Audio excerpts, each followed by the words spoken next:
Добар ден, почитувани, ова е почетокот на магазинот за родителство, за практично родителство, 0+ месеци на телевизија Телма. Бројот на зависници од видеоигри е се поголем, а старосната граница се пониска, па кај психолозите на лекување понекогаш доаѓаат и деца на возраст од 3 години. Се повеќе видеоигри ги таргетираат малите деца, а тие лесно се сноѓаат на таблет и компјутер, што го олеснува играњето. За опасноста од видеоигрите со насилна содржина врз детскиот развој. Денеска зборуваме со Бојана Стојменовиќ, психолог, семен и системски советник, кој што е основач на Мој психолог. Добре ни дојдовте. Ви благодарам на поканата. Светската здравствена организација зависност од видеоигри ја категоризираше во вид на болест, значи како зависност, што значи дека стручните лица кои што се занимаваат со проблематика поврзана со менталното здравје, оваа состојба ја означуваат како некој вид нарушување. Исто така се погласно предупредуваат дека зависноста се шири и меѓу децата. Дали за видеоигрите може да се каже дека се некој вид на електронска дрога која што им го голта слободното време на децата, но и го нарушува нивното здравје и развој? Мене ми е драго прво што ние пред се отвараме оваа тема и сметам дека треба многу почесто да се отвара затоа што е актуелна, затоа што е честа и затоа што е проблем практично на секој трет родител кој што има дете кој што е постаро од 3 години и некаде до рана и средна адолесценција. Мене воопшто не ми изненади кога јас прочитав дека зависноста од видеоигрите е сега класифицирано како нарушување. Зошто? Затоа што и јас кога бев тинеџер, тоа постоеше. Значи ова не е нешто што се случува сега одеднаш, нешто што се случува оваа година или изминатата, туку ова е нешто што трае. Ако проверите на интернет, интересен и називот кој што го има, тоа е бела зависност. Односно, зависност која што навидум изгледа многу наивно, многу чисто, затоа што правиме нешто што е за забава и нешто кое што ние не правиме ништо лошо, не е штетно за нас. Ама кога ќе прочитаме податоци дека во Јужна Кореја има дете кое што има починато пред видеоигра затоа што играло 2 дена без престан, или дете кое што е на 13 години и починува од срцев удар затоа што не станало од столчето 12 часа, тогаш веќе ние се загрижуваме и се велиме дали ова може и кај нас да се случува и дали веќе се случува или е само Јужна Кореја. Па тогаш кога ќе провериме уште малку информации, гледаме дека тоа практично се случува во сите земји од светот, не е само Кореја, не е само Америка, не е само Европа, присутно е секаде. И родителите, мислам дека јас често ги читам форумите на нашите портали и често пати разговарам со родителите, многу голем проблем и многу се загрижени. Зашто? Затоа што пред се го нарушува здравјето на детето, колку порано, толку е поштетно, но тоа не значи дека ако детето почне да игра видеоигри, да речеме некаде околу 10 години, 11, дека тоа нема да штети. Зошто? Затоа што тогаш веќе почнува да се нарушува секојдневниот живот на детето. Затоа што има една класификација генерална што е кај зависностите, а тоа е дека го нарушува секојдневното функционирање, дека прави промена во опкружувањето. И ние кога имаме дете кое што веќе не другарува со врсниците, дете кое што веќе се исклучува и не комуницира со блиските, со семејството, туку одбира да тоа биде играњето на игри.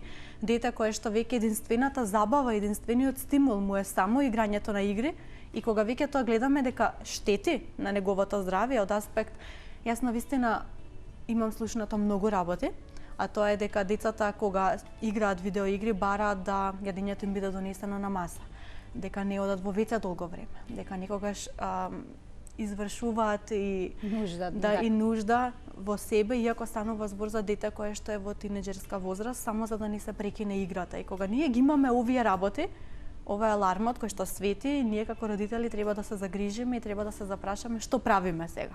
А всушност кога почнуваат овие зависности? Дали вие имаат и самите родители кога на бебето од најрана возраст, на неколку месеци, ќе му пуштат цртани филмови да гледа, па потоа ќе му дадат таблет на кој што ќе пуштат некои песнички на YouTube за детето да го изеде јадењето. Дали всушност тие го наведуваат на такво однесување детето уште од бебе?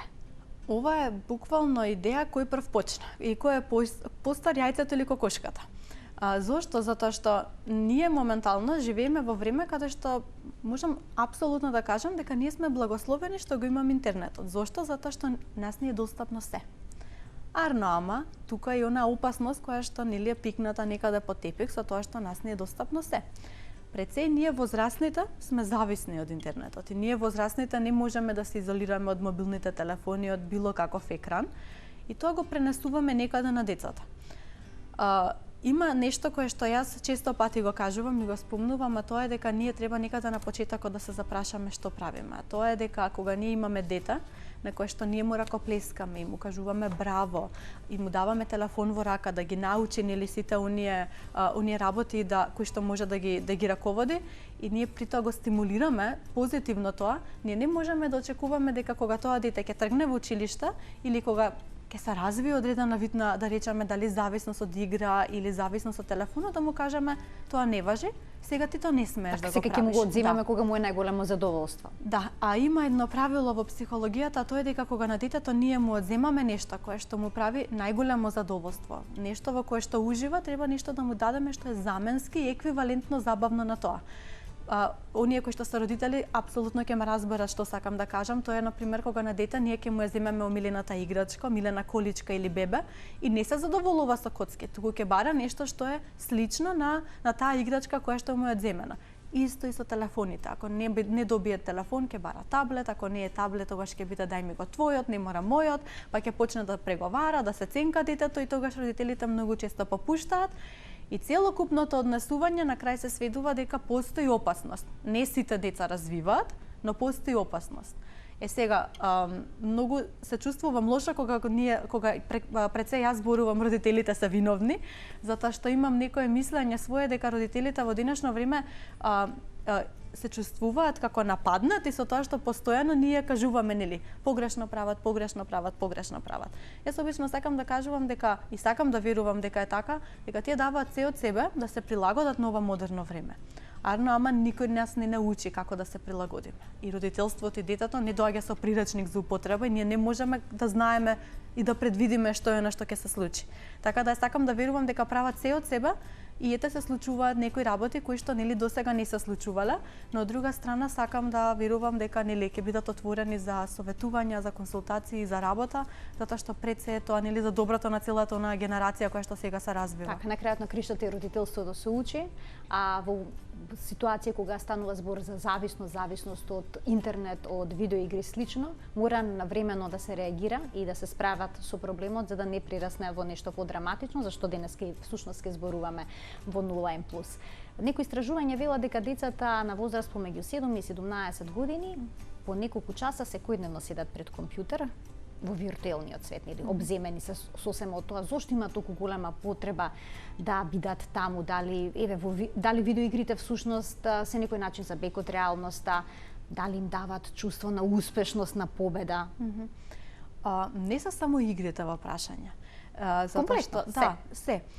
Имаше едно истражување кое што еден учесник на мојот настан на психолошки муабети го сподели со нас, а тоа е дека кога е правено испитување кај младата генерација, кои се оние пожелни професии, има една нова професија која што досега не била спомната, тоа е јутубер. Да. Така да ова многу кажува, ова многу кажува и исто така јас кога работам со дечења, многу често не се тоа игри или делумно од времето го поминуваат во игра, ама половина од времето ги гледаат оние јутубери или па гледаат како друг ја игра таа игра. Така да ова многу родителите им е нејасно, кажува ние забранивме да игра, не се игра, ама вика најде финта. Каква финта најде детето? Па сега гледа на YouTube друг како игра таа игра и практично го има истото доживување. Истото задоволство. Истото задоволство, да. А идејата со игрите е дека се примамливи, забавни се. Таа игра не е направена за да ние се досадуваме, затоа што секогаш ќе има нели некое наредно ниво, па на тоа наредно ниво имаме ние награда, на тоа наредно ниво имаме поубава музика, постимулирачка, на тоа наредно ниво имаме предизвик кое што не охрабрува, не кажува дека сме добри, не кажува браво. И има игри, барем колку што имам истражувано јас со моето познавање околу игрите, а тоа е дека имаат и социјален момент каде што има и комуникација меѓусебна помеѓу играчите. Така да се на сет тоа е еден цел свет. Така, една за кој што можеме виртуелна. за кој што можеби ние кои што не сме вклучени не го познаваме доволно. Така, Така да. затоа и токму и толку е примамлива. Денеска во Ново Плюс и гледачите ќе имаат можност да се вклучат во програма на телефонскиот број 3076-677 да постават прашања кои што поврзано со денешната тема зависности од видеоигри и нивно влијание врз детскиот развој, а секако ќе проговориме и за видеоигрите со насилна содржина и на кој се начин тие може да предизвикаат автодеструкција кај децата. Денешна гостинка во студиото ни е Бојана Стоименовиќ, која што е психолог, семен и системски советник од мој психолог. Колку често децата, играјќи игри или пак работејќи некоја активност, применувајќи на интернет и на социјалните мрежи, ја губат реалност, односно јасната граница помеѓу реалноста и фантазијата? Тоа пред се случува и со видеоигрите, бидејќи споминавте дека тоа е еден цел виртуелен свет. Децата и природно имаат голема фантазија. Така да многу често им кажувам на родителите, светот кој што ние го гледаме и го доживуваме е малку поразличен можеби од светот на вашето дете.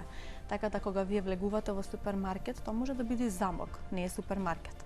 Кога вие се шетате во Сити Мол, може да биде некоја пустина во која што замислува или џунгла дека прави нешто. Затоа кога ќе увидите вие детето, прави нешто, се крие, се бори со некого. Така да децата природно имаат фантазија и тоа е нешто што природно се случува затоа што на тој начин тие нели истражуваат својата креативност.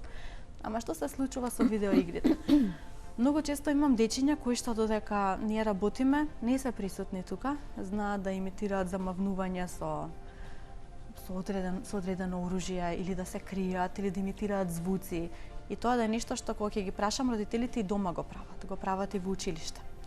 Така да веќе зборуваме за она линија дали детето разликува што е игра, а што е реалност или само имитира на она што го гледа во играта. Така да многу често и играта помеѓу децата која што подоцна се развива е од аспект на самата игра која што се игра.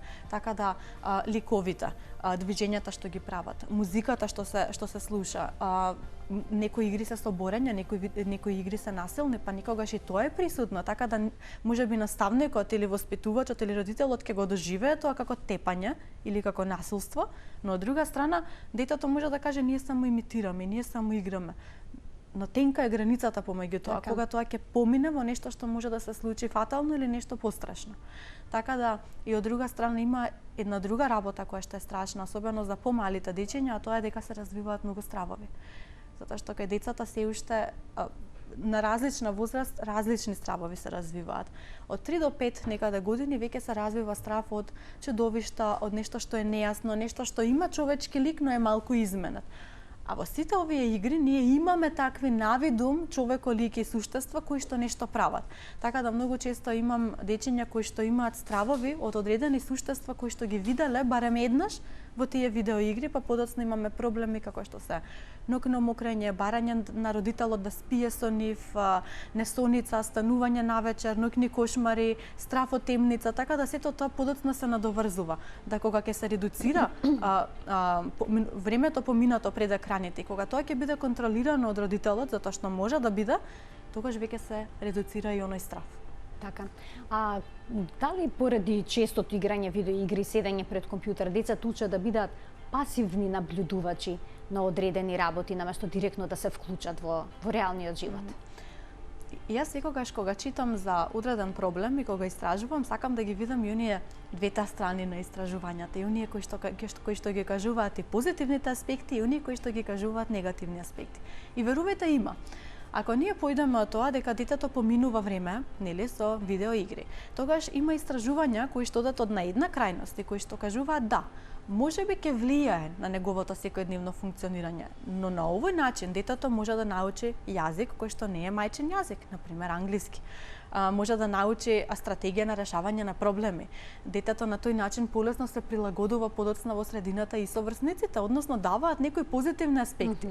Но тогаш имаме оние спротивните кои што кажуваат да, на овој начин детето учи да учи странски јазик, но од друга страна не може да ја изгради онаа тет-а-тет комуникација лична со врсниците, така да комуникацијата ќе биде врзана само за играта и за ништо повеќе и дека детето ако е пасивно пред екранот, најверојатно ќе биде пасивно и генерално во секојдневието со тоа што нели нема да има одредено задоволство и стимул од секојдневните активности кои што нели природно би требало да ги прават. Така да еве да се надоврзам на ова, нека се потсетат гледачите како било пред 10 на 15, 20 години, колку парковите беа преполни со играње фудбал, кошарка, кукли, ластик. Така, децата не може дома да ги соберат, да ги повикаат да седнат на ручек, а денеска е обратно, не може да ги уведат да излезат. Јас тоа не го гледам, јас гледам многу спротивна слика, тоа е дека децата се собираат, но седат на телефон, или децата се собираат и не знаат што да прават. Така да тоа е моето видување на она што се случува сега, и ако веќе ги надоврзуваме и ги опоменуваме родителите, јас би ги насочила да нешто превземат околу тоа.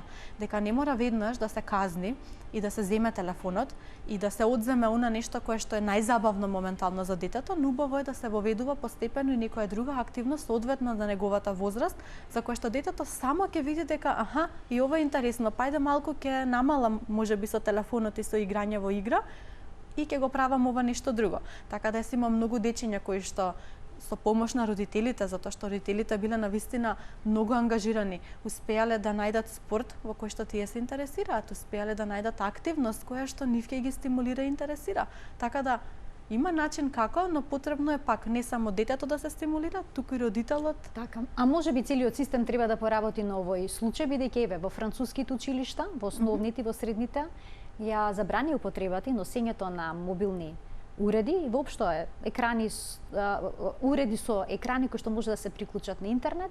Децата реагира, можеби бурно на почетокот, но им најдоа соодветни замени, како што се друштвените игри, така што се решава доколку се сака и доколку се биде истраен и упорен. Ајде да проговориме за оние видеоигри кои што имаат агресивна содржина или пак содржина која што ги поттикнува децата на автодеструкција, на самоповредување. Во последно време многу се зборува за две видеоигри како што е Момо и Синиот кит. Некои велат таа игра постои, други велат не постои, се работи за лажна вест, но сепак ни светот има случаи каде што деца си одземале живот поради видеоигра или поради оние предизвици што им се поставени. Дали секое дете всушност може да биде подложно на нешто вакво? Многу читав за овие игри, затоа што пред се јас имав дечиња клиенти кои што виделе нешто што е налик Момо, слушнале за Синиот кит, нешто се случило во школото, нешто слушнале од врсниците или родители кои што биле загрижени, така да постоеле или не, јас би кажала дека има случаеви со кои што јас работев и работам. Сега кога јас седнав тоа да го истражам, јас видов многу поделени мислење на интернет. Секако тука пак оставам на критичноста, нели, за секој некој што ги читате информации.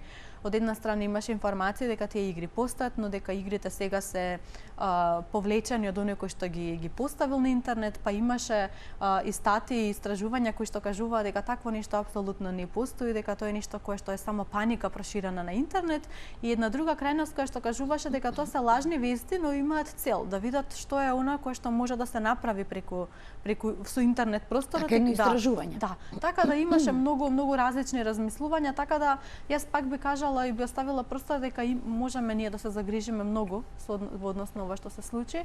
Јас читав и за училиштето во Битола, за она што во Македонија имаше неколку примери. Да, и тоа не е единствениот пример, барем јас познавам и јас со кој што имам работено и неколку мои колишки за кои што се има случајно вакво нешто слично во полоша или полесна варијанта. Така да, мислам дека не секое дете може да биде подложно, но опасноста е тука за секое дете. Сепак, повеќе фактори се во прашање, а тоа е обкружувањето на детето, карактеристиките на самото дете, сугестибилноста на детето, возраста на детето пред се, средината, односно околината во која што тоа се случува, така да повеќе фактори се во прашање. Најпресудна пред се е возраста на детето и околината. Јас би рекла, односно врсниците, затоа што ова се случува многу често со група на дечиња, затоа што многу често децата кога прават нешто што е забрането, нешто што е интересно, не го прават заедно. Го прават во група. Многу наивно од моја страна, јас кога растев имаше една игра која што кружеше, тоа беше Владимири, да се затвориш во веца и да кажеш во затворена просторија Владимири и тогаш ќе излезе некој чудовиште. И ние што го правевме, никој не се осмели тоа да го направи сам, туку ние бевме 10 другарки и една по една влегуваше во веца и чекаше нешто да се случи. Пак ќе кажам, ова е многу наивно за она што се случувало, нели? Ами јас некогаш сум била дете и сум го правела тоа групно. Така да сето ова што се случува, јас претпоставувам дека средината, односно врсниците се клучниот фактор и дека тоа најверојатно би се направило кога би биле присутни повеќе дечиња, не индивидуално. Но сепак нели не можеме тоа да го знаеме. Така.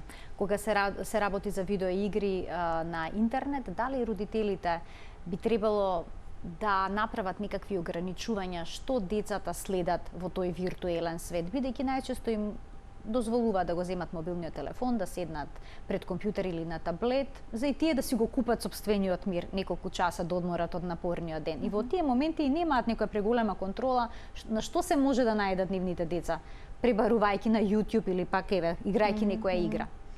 Јас знам за неколку програми кои што доколку се инсталираат или се претплатите, дека може да ви покажуваат што децата гледаат и пребаруваат на интернет и дури на одредени тематики се забранува и детето не може да ги наблюдува и да ги следи.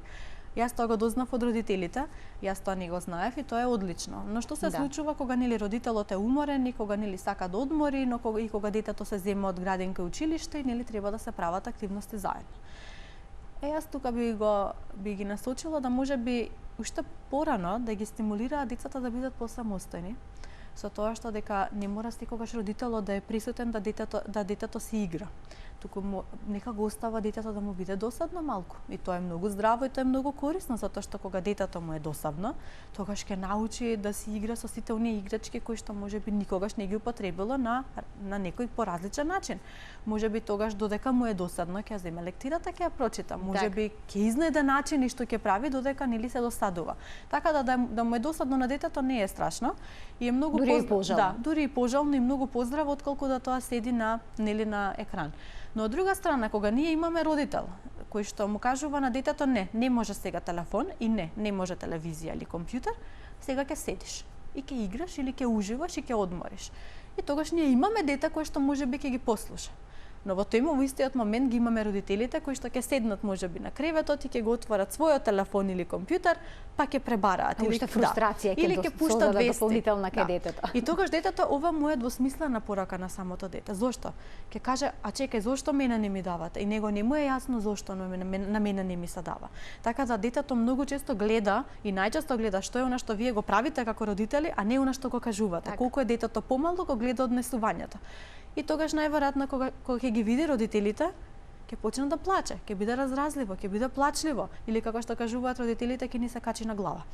И многу често тоа е границата каде што родителите попуштаат и ова е само еден круг кој што се повторува секој ден. Така да јас би рекла, оставете го нека му биде досадно на детето, најдете ако не начин на кој што вие ќе поминате заедно.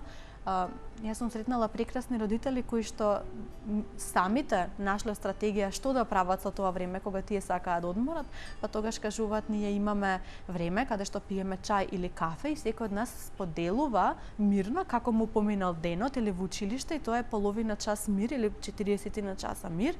Тогаш вика многу често имам една колешка која што кажува кога јас ќе дојдам од работа знам да се спружам вика на подот и сам ништо да не кажам, само да лежам. И тогаш ќерка ми ќе дојде, па мамо, па ќе почне да ме масира или јас ќе кажам масира ме, па ќе почне да ме масира и тоа е вика мојата релаксација 15 на минути и се полнам со енергија.